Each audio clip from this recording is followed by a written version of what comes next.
అలాగే అనుకో. అసలు నిజంగా నీ మొగుడికి నీ మీద ప్రేమే ఉంటే నిన్ను కొడతాడా? కోపం వచ్చినప్పుడు అలా కొడితేనే నా మీద ప్రేమ ఉంది అని అర్థం. నీకు పెళ్ళి ఎన్నాళ్ళైంది? సంవత్సరం అయింది. మొగుడిని బుట్టలో వేసుకోవడానికి ఒక్క రాత్రి చాలు, అలాంటిది 365 రాత్రులు ఏం చేస్తున్నావు? అయితే నీకు చాలా విషయాలు మాట్లాడాలి, రా. లేదండి, మళ్ళీ రేపు వస్తాను. మీరు చెప్పే విషయాలు వినడానికే భయంగా ఉందండి. ఎందుకు భయం? నీలాగే మా అమ్మ కూడా మొగుడు ఏం చేసినా ఎదిరించడానికి భయపడబట్టే మా నాన్న తాగుబోతయ్యాడు, మా కుటుంబం సర్వనాశనం అయిపోయింది. బతికినంతకాలం బాధల్లోనే బతికింది, బాధలతోనే పోయింది. మా అమ్మ జీవితమే నా గుణపాఠం అయింది. అందుకే నేను మొదటి రాత్రే నా మొగుడిని గుప్పెట్లో పెట్టుకున్నాను. ఆడదంటే వంటింటికి పడకింటికి పనికొచ్చే మరబొమ్మ కాదని నిరూపించాను. ఏ ఆడదైనా మొగుడి మీద ప్రేమ, భక్తి, గౌరవం మనసులోనే దాచుకుని పెద్దను చలాయిస్తే గాని ఆడదానికి కనీస గౌరవం దక్కదు. చూస్తూ ఉండు, 3 నెలలు, జస్ట్ 3 months, నీ మొగుడిని నీకు బానిసయ్యేలా చేస్తాను. నీ మొహాన కాఫీ కొట్టే నీ మొగుడి చేత నీకు కాఫీ పెట్టించేలా చేస్తాను. అహంకారంతో నీ మీద చేసుకుని లెక్కలడిగే నీ మొగుడిని నీ ముందే చేతులు కట్టుకుని ఎక్కాలప్పగించేలా చేస్తాను. ఇది పతివర్తల పురాణ కాలం కాదని మొగుళ్ళ కోసం అగ్ని ప్రవేశం చేసే సీతలు, అడవులు వెంటపడి తిరిగే ద్రౌపదులు, తిరగబడి చొక్కా పట్టుకుని ప్రశ్నించే రోజొచ్చిందని ఇలాంటి మొగుళ్ళకి మగాళ్ళకి అర్థమయ్యేలా చేస్తాను. It's my challenge. కాకిలా కలకాలం బ్రతికే కన్నా హంసలా ఒక్క రోజు బ్రతికితే చాలు. బాగా ఆలోచించుకో.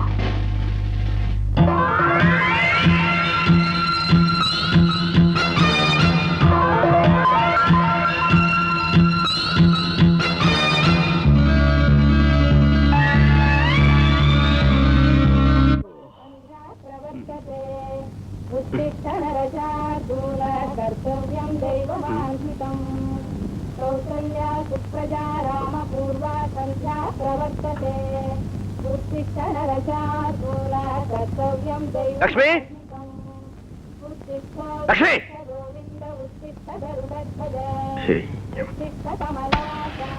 కళ్ళు తెరవగానే కాఫీ అందివ్వాలని తెలుసుగా, తేలదే. మీరు మండిపడితే ఏ లాభం? స్టవ్ మండాలి కదా. అదంతా నాకు తెలీదు. కాఫీ ఇవ్వు. మీ కోపాలకి పాలు కాగవండి. బ్రష్ పడరా.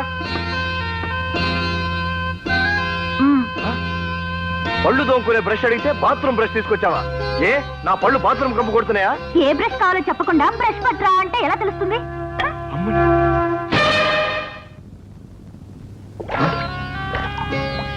లక్ష్మి, లక్ష్మి, స్నానానికి వేడి నీళ్ళు పెట్టలేదే? సన్నీళ్ల వ్రతం మొదలు పెట్టాను. చన్నీళ్ళు వ్రతం అదేమిటి? 40 రోజులు మీ చేత సన్నీళ్ల స్నానం చేయిస్తానని దేవుడికి మొక్కున్నాను. నేను చన్నీళ్ళ స్నానం చేస్తానని నువ్వు మొక్కడం ఏంటి? Non sense. మొక్కున్నాను అని చెప్పాను. చేస్తే చేయండి, లేకపోతే లేదు.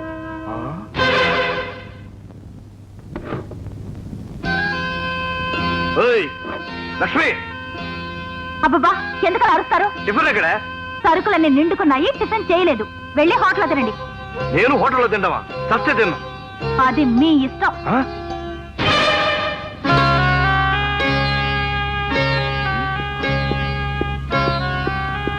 ఆఫీస్కి వెళ్ళేటప్పుడు అలా మాడుమొహం వేసుకోపోతే కాస్త నవ్వచ్చుగా. ఏమైందే నీకు? రాత్రి ఏ దెయ్యానైనా చూసి తడుచుకున్నావా? చీకట్లో మిమ్మల్ని తప్ప మరెవరిని చూస్తాను. అంటే నేను దెయ్యానా? ఆ మాట నేనెందుకంటాను? అయినా ఉన్న మాట అంటే తమకు ఉలికెక్కువే.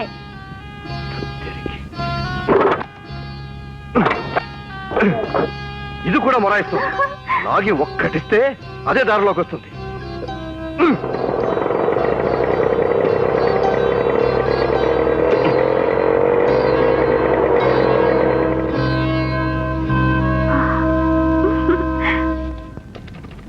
ఎవరా ఎవరా?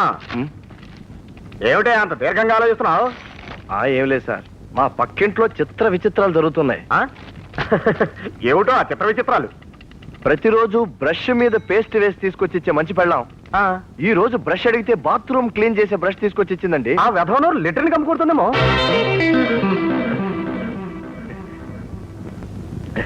ఏంటి గురు, గ్రిప్ లూజ్ అయిందా? గ్రిప్ లూజ్ అయిందా? బాబోయ్, ఇదేదో పరమ వేరే బూతులా ఉంది. నీ పిండాకుడు, నీకు నీ పేరు తప్ప ప్రతి మాట బూతులాగే వినపడి వస్తుంది. అతను ఇప్పుడు ఏమన్నాడు రా? శివరాం యొక్క స్కూటర్ గ్రిప్ లూజ్ అయింది అన్నాడు. ఇందులో భూతే ఉందిరా నీ మొహం మండ. ఓహో సార్, వెంటనే బాగు చేయించుకోండి సార్, లేకపోతే బండి కంట్రోల్ తప్పుతుంది. ఇంతవరకు బండి స్మూత్ గానే నడిచిందయ్యా, అదేమిటో ఇవాళ ట్రబుల్ ఇస్తోంది. సార్, స్కూటర్ని కూడా సొంత పెళ్ళాన్ని చూసుకున్నట్టు చూసుకోవాలి.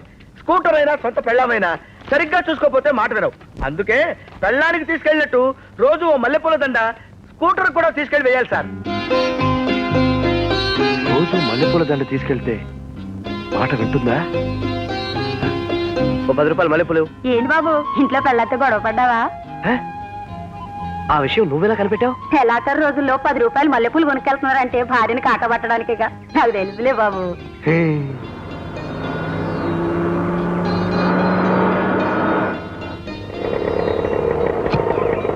హలో ఏమై శివరాం, మల్లెపూలు కొట్టున్నావు కట్టడానా? అదృష్టవంతుడు పోయి మందు కొడితే భయపడి నా మాట వింటుందన్నావు. ఇప్పుడు పూర్తిగా మాట్లాడటమే మానేసింది. ఇంకేమైనా ప్లాన్ చెప్పవయ్యా?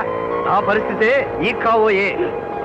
ఈకా ఓయేనా అంటే అదేమన్నా పెళ్ళాన్ని లొంగ తీసుకునే మలయాళ మంత్రమా? కాదు, బెంగాలీ మంత్రం.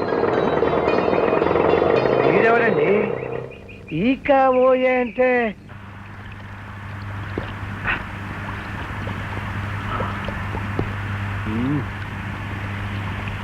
యా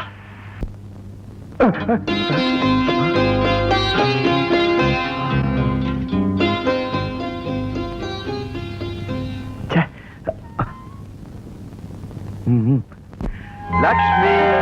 అబ్బా వదిలిపెట్టండి, ఇవాళ బంద్. బందా? రౌడీలు కొట్టుకు చస్తుంటే బంధు, రాజకీయ నాయకులు పదవులు ఎగిరిపోతే బంధు, కులాల బంధు, మతాల బంధు, నా బొంద బంధులు. ఇన్ని బంధులతో చస్తుంటే ఇంట్లో పెళ్ళాల బంధు వేరేనా? రాను రాను ఈ బంద్ అనే మాటకి అర్థం లేకుండా పోతుంది. ఏమిటి, నేను ఇలా అవస్థపడుతుంటే నువ్వు వెళ్ళి పడుకోవడంలో అర్థం ఏమిటి? నిద్ర వస్తుంది అని అర్థం. ఆహా, పొద్దుటి నుంచి చూస్తున్నాను, తెగ రుసరుసలాడిపోతున్నావు. అబ్బా మూడ్ లేదని చెప్తుంటే మీకు కాదు, వదలండి. ఏమిటే తెగ బెట్టి చేస్తున్నావు? అంటే బతిమాలించుకున్నావనా? ఇదిగో అవన్నీ మన దగ్గర కుదరావు. తిరుగు. లక్ష్మి, లక్ష్మి ప్లీజ్ లక్ష్మి. అబ్బా వదలమంటుంటే. ఆల్ రైట్, నీ ఎంతట నువ్వు వచ్చి నా కాళ్ళు పట్టుకుని బతిలాడేదాకా నిన్ను తాకనంటే తాక. చేసేయ్.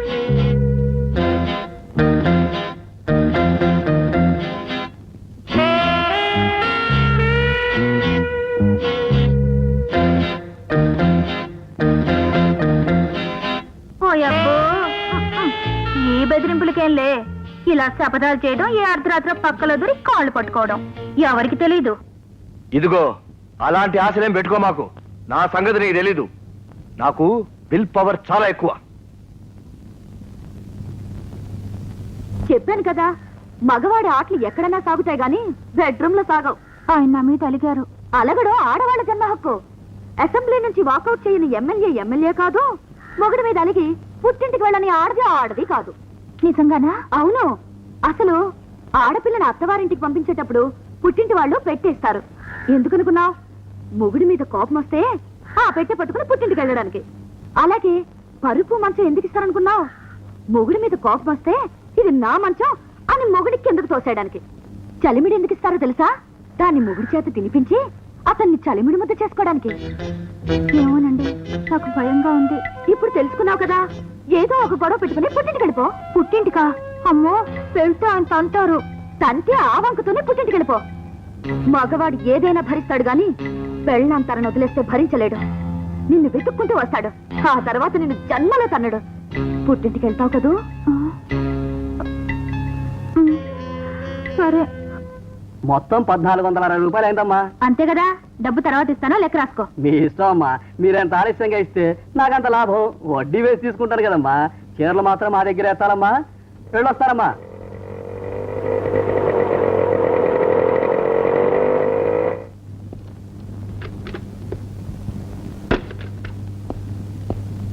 ఏమండి, ఈ చీర బార్డర్ చాలా బాగుంది కదండి? చీరకు మాత్రం కాదే, ఇంట్లో పడుండాల్సిన ప్రతి ఆడదానికి ఓ బార్డర్ ఉంది.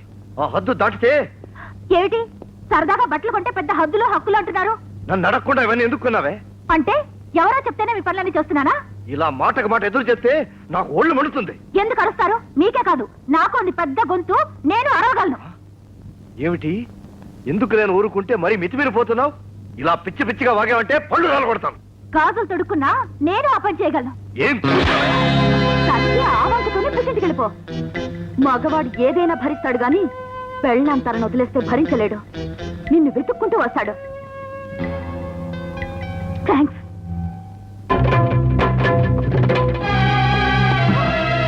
ఏమిటిది? నేను మా పుట్టింటికి వెళ్తున్నాను. పుట్టింటికా? అవును, నేను ఇంకా మంచిదని కాబట్టి మొగుడు కొట్టినందుకు కలిగి పుట్టింటికి వెళ్తున్నాను. ఇది అమెరికాలో అయితే మొగుడికి విడాకులు ఇచ్చేది తెలుసా? ఏమిటి, అమెరికానా? అవును, రష్యాలో అయితే మొగుడిని తిరగబడి కొట్టేది. మన ఇద్దరు ఇండియాలో పుట్టడం మీ అదృష్టం. అమెరికా రష్యాల గురించి మాట్లాడేంత దాని వేయవన్నమాట. అయితే నేను ఒక్కసారి గడప దాటితే బయటకు వెళ్ళడమే కానీ లోపలికి రావడం అంటూ ఉండదు, గుర్తుంచుకో. ఏం కాదులేండి, మీరే నన్ను ప్రతినాడు తీసుకొస్తారని చెప్పింది. చెప్పిందా? ఎవరు? అదే నా అంతరాత్మ. అంతరాత్మ ఇంకా ఆయన మాటలెందుకు? మీరు నన్ను కొట్టారు కదా, నేను మా పుట్టింటికి వెళ్ళిపోతాను. ఏం చేస్తారో చేసుకోండి. ఏయ్, ఆగు. ఇంతకు ముందు ఎన్నిసార్లు కొట్టా నోరు మూసి పడి ఉండేదాన్ని, ఇప్పుడు ఏమైందా నీకు? ఆ లక్ష్మి వేరు, ఈ లక్ష్మి వేరు. ఏమిటిది? అసలు ఏం జరిగింది? ఉన్నట్టుండి ఇంత విప్లవ భావాలు ఎక్కడి నుంచి పుట్టుకొచ్చాయబ్బా? కొంపదీసి ఎవరైనా చేతపడి చేయించలేదు కదా?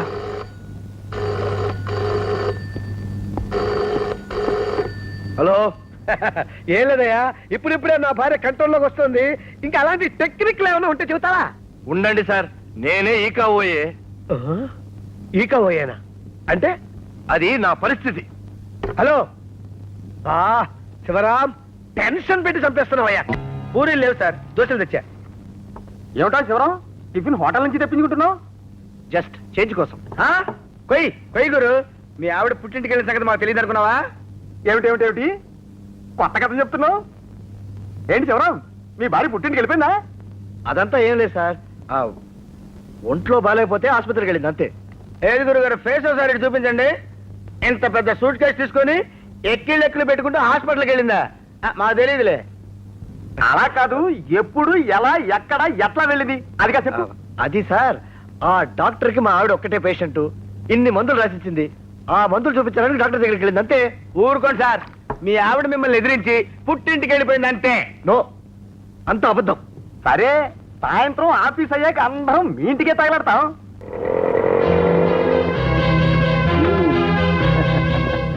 రావోయలుడు రా.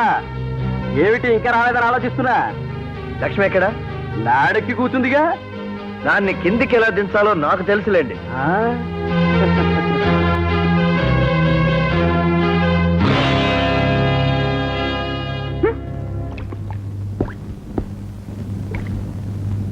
ఏమిటి ఇంత దూరం నీకోసం వస్తే రండి అనుకున్నానే? చీ చీ చీ చీ చీ. ఈ పని మనిషికి ఎన్నిసార్లు చెప్పినా బుద్ధి రాదు. ఇష్టం వచ్చినట్టు బాగుతుంది, ఏ గతి పడుతుంది. నువ్వు ఇల్లు వదిలొచ్చిన విషయం ఆఫీస్ లో అందరికీ తెలిసిపోయింది. ఓహో, అందుకోసం వచ్చారన్నమాట. నా మీద ప్రేమతో కాదుగా. సరే, జరిగిందేదో జరిగిపోయింది, ఇంటికి పద. నన్ను ప్రేమగా చూసుకుంటే వస్తాను, లేకపోతే ఇక్కడే ఉంటాను. నాకింత తిండి పెట్టడం మా నాన్నకి పెద్ద కష్టం కాదు. ప్రేమతో నెత్తిన పెట్టుకొని చూసుకుంటాను. ఇంటికి వస్తావా? ఆ మాట కాస్త ప్రేమగా చెప్పండి. ఏమిటి అలా మాట్లాడకుండా వెళ్ళిపోతే ఎలా? సమాధానం చెప్పవే లక్ష్మి. మరి నాకు ఇంట్లో సహాయంగా ఉంటారా? ఉంటాను. నన్ను కొట్టకుండా ఉంటారా? ఉంటాను. సాయంత్రానికి ఇంటికి వస్తారా? వస్తాను. మధ్యాహ్నం ఫోన్ చేశారా? చద్దనం తిన్నమ్మా, మొగుడాకలు ఎరగదన్నట్టు నీకే నువ్వు బాగానే లాగించుంటావుగా. మీరు తిన్నారో లేదో నన్న బెంగతో నేను తినలేదు. అంత ప్రేమలో దానివి ఇల్లు వదిలి ఎలా వచ్చావే? మిమ్మల్ని వదిలి నేను ఉండలేనుగా. మరి ఎందుకు వచ్చావు? నా పరిస్థితి అలాంటిది. అసలు నీకు ఇంత తెగింపు ఎక్కడి నుంచి వచ్చిందే? నా పరిస్థితి అలాంటిదండి. ఏమిటి నీ పరిస్థితి? పట్టుకోండి. ఏమిటిది? నా పరిస్థితి అలాంటిది. అబ్బా, మళ్ళీ అదే మాట. అరుడు, చేతిలో చెంపేమిటో. ఏం లేదు మామగారు, ఒకప్పుడు మీరు అత్తగారు వెనకాల పట్టుకు తిరిగారే, అది నువ్వెందుకు పట్టుకున్నట్టు? అది నా పరిస్థితి. ఆహా, అల్లుడు ఇది కూడా పట్టుకోండి. పట్టుకెళ్తా.